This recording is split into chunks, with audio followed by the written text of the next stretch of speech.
Welcome back to Whiskey Gas Garage. Now I told you we are going to start wrenching on some stuff, and you saw us. We started wrenching on some stuff. We got the Yugo body moved over. Now we'll see if it'll actually fit on the chassis. There's no guarantee that that's going to happen, as you clearly saw from the video. But then I said we're gonna get other cars in, and we're not buying any more cars. And then another car came up. So let's review. The first car we went and got, we went to Finland, Minnesota. Holden and I, say hi, Holden. Holden and I drove all the way out to Finland, Minnesota, spent the night at the U-Haul place, picked it up. That was like a 36-hour trip.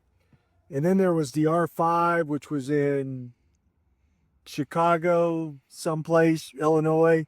Can't remember. Then there was the Justy. Was in Logan, Utah, and then the old Lincoln log cabin was in Idaho Falls, Idaho. So you're probably asking yourself, where are these two idiots going today to get this car? Well, it's going to be a long one. It may be the furthest we've ever traveled to get a car. It's going to be a long day, a long afternoon, a long tonight, a long tomorrow, and potentially a long the next day. It could be up to 36 hours straight to get this car. So call me.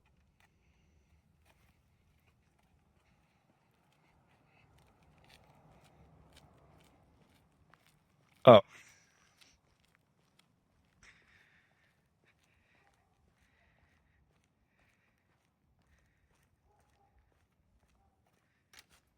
Well, we're here.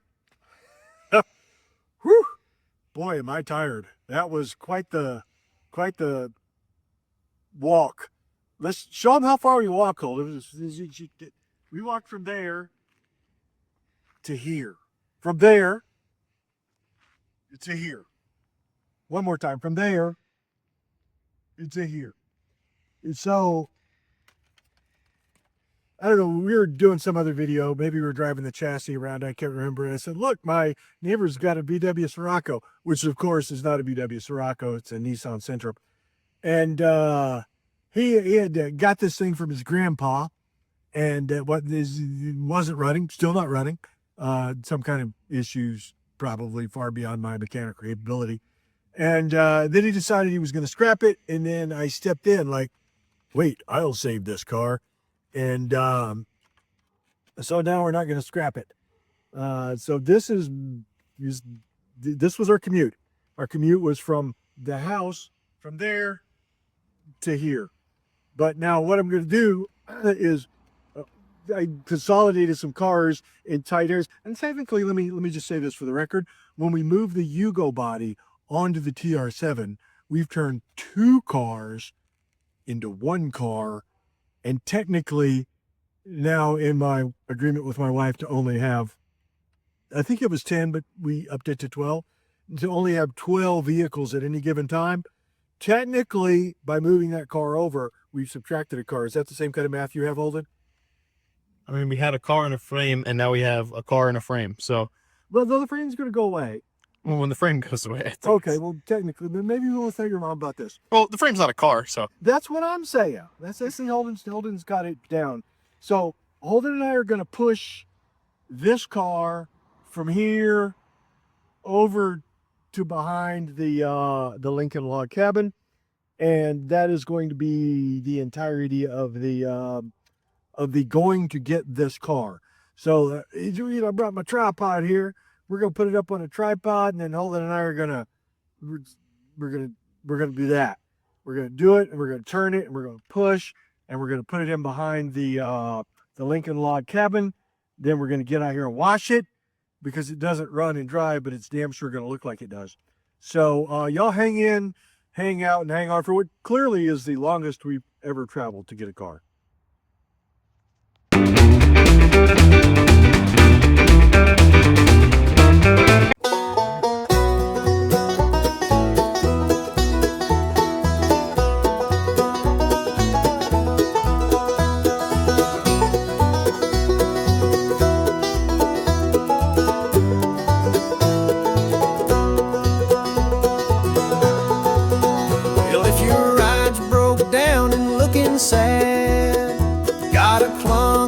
car, it's just plain bad. Don't you fret, don't you worry, don't you sass. Just bring it on down to Chad's Whiskey Gas. He's Chad, he's wild, he's got the speed. Fixing up rust buckets, planting a new seed. In the Whiskey Gas garage, you know it's true. He'll get that old forgotten clunker feeling brand new.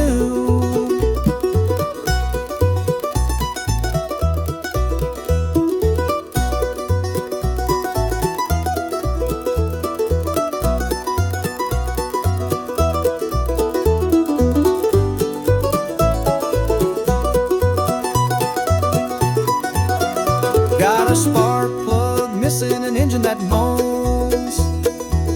Chad's got the know-how down to his bones. With a wrench and a holler and a joyful shout, he'll get that forgotten clunker rolling right out. He's Chad, he's wild, he's got the speed. Fixing up rust buckets, plant a new seed. In the Whiskey Gas garage, you know it's true. He'll get that old forgotten clunker feeling brand new.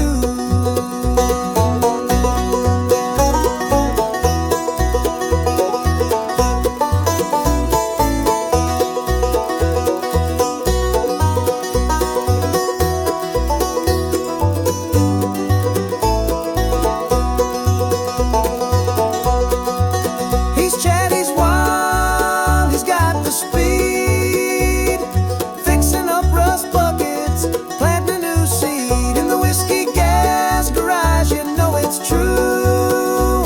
He'll get that old forgotten clunker feeling brand new.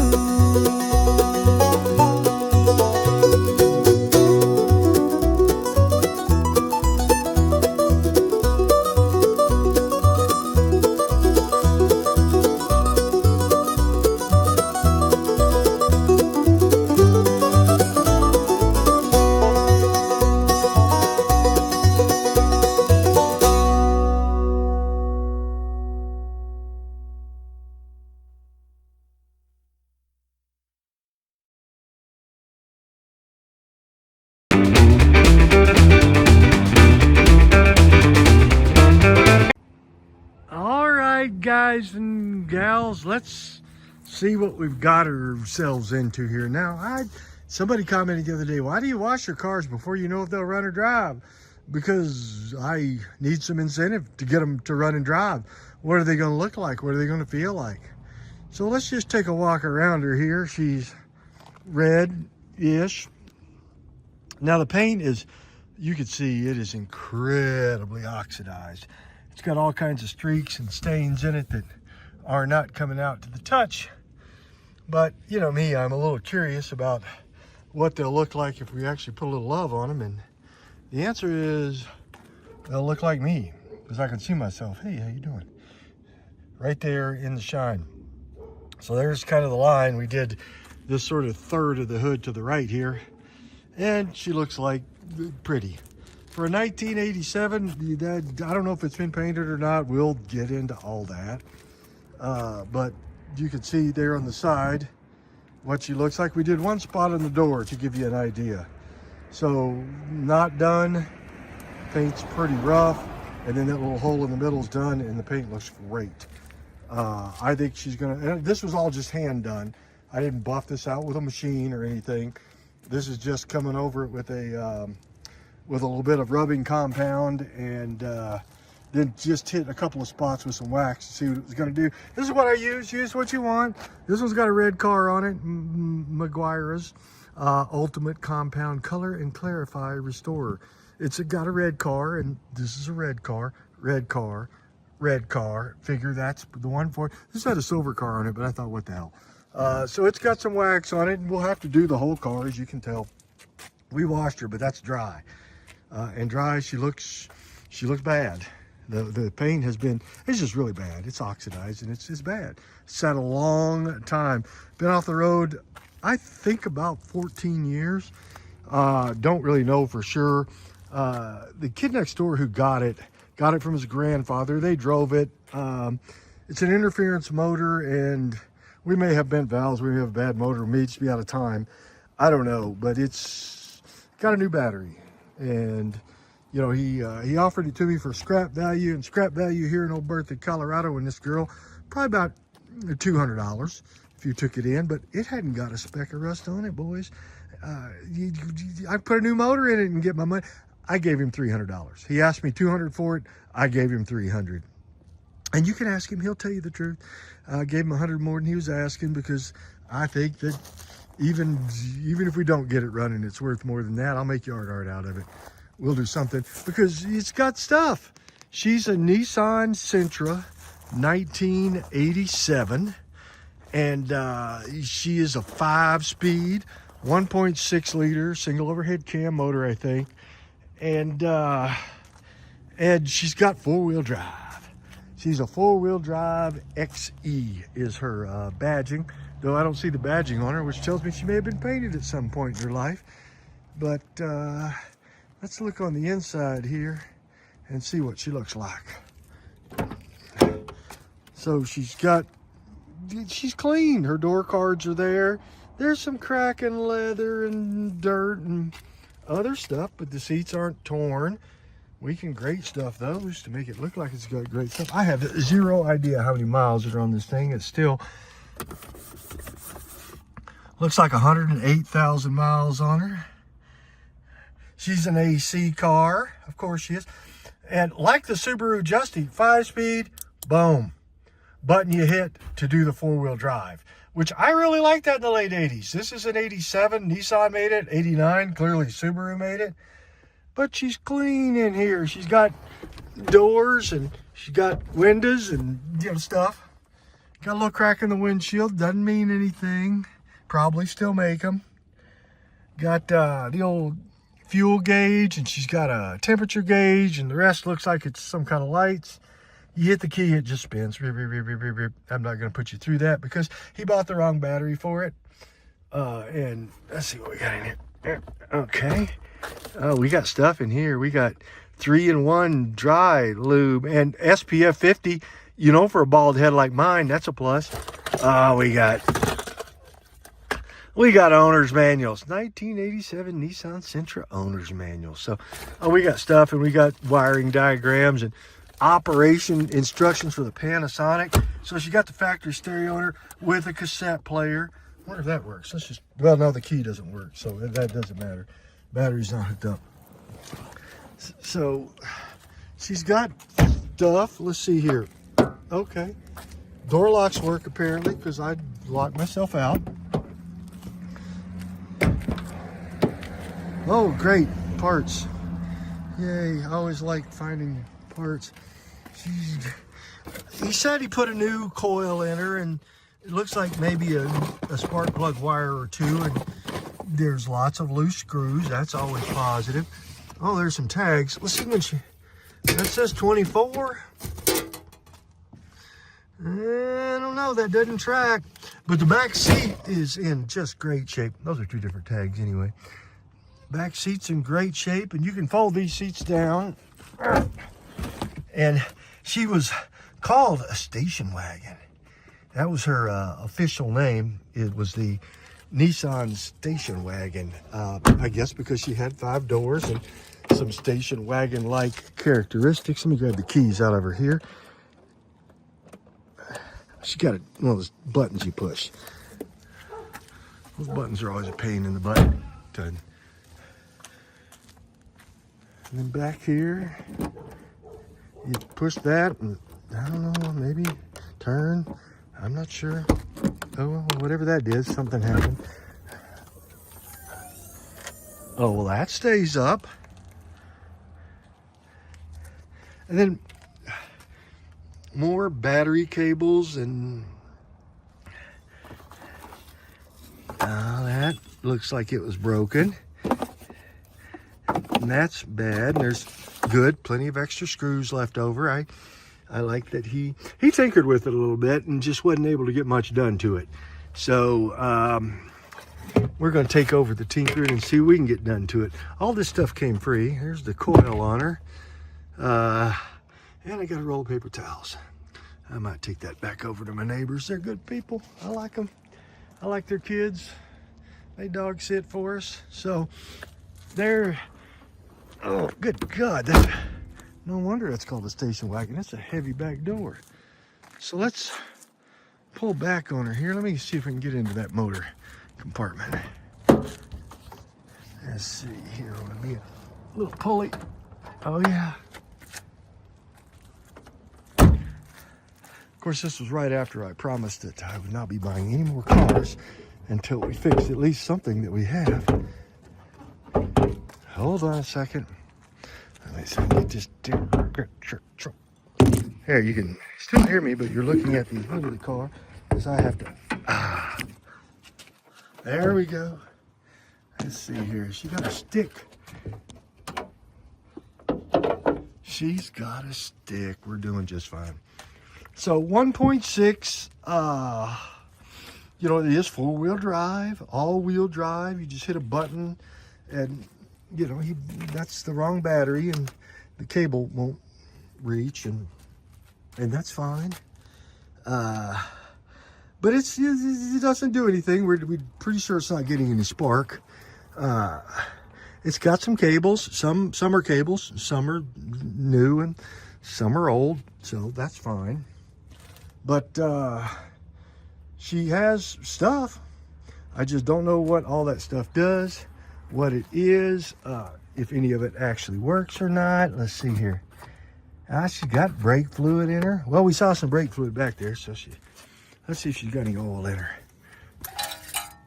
She's got oil on the stick right at the full mark, and she's not too dirty.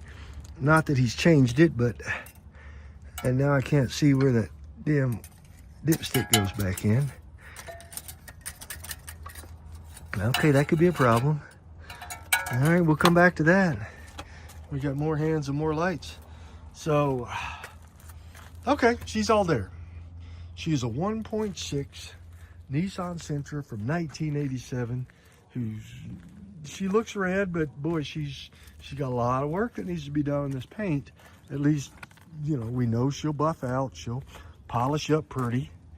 And again, he's optimistic. He got some temporary tags on it when he got her, thinking maybe I'll get it running. And then it just didn't happen. That, believe me, I have been there. So I'll tell you what, we're gonna love on this body a little bit. You know what I mean. We're gonna love on this body a little bit and get her shiny, and then we'll be back with y'all. Y'all hang in, hang out, and hang on.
Hey, to quote Kevin on Junkyard Digs, or Angus, she ain't fixed, but she's different. The cutting compound, just like one little rub down a compound by hand is all we did. If we wanted to do it right, we would have actually done it with a buffer, and we probably will if we get her running and driving. The paint actually doesn't look too bad in her. She came out okay. Not great, certainly not perfect, but okay. The inside came clean. We put shine juice on her on the inside and put some great stuff and some good stuff, and they did a little vacuuming on her, and you know, she's got four-wheel drive. It says it right there. It wouldn't lie to you, four-wheel drive. CJ5 and a 4-wheel drive and a Smoky on my tail. Smells a lot better. She'll look just fine sitting out in front of the house. Now she doesn't look like much next to the log cabin limo, but you know, maybe she's more like a woodshed Nissan. Not really sure, but whatever it is, she looks different. So we'll get to wrenching on her here someday soon, and it won't be right away, but we'll get to wrenching on her for too long, and y'all hang in, hang out, and hang on.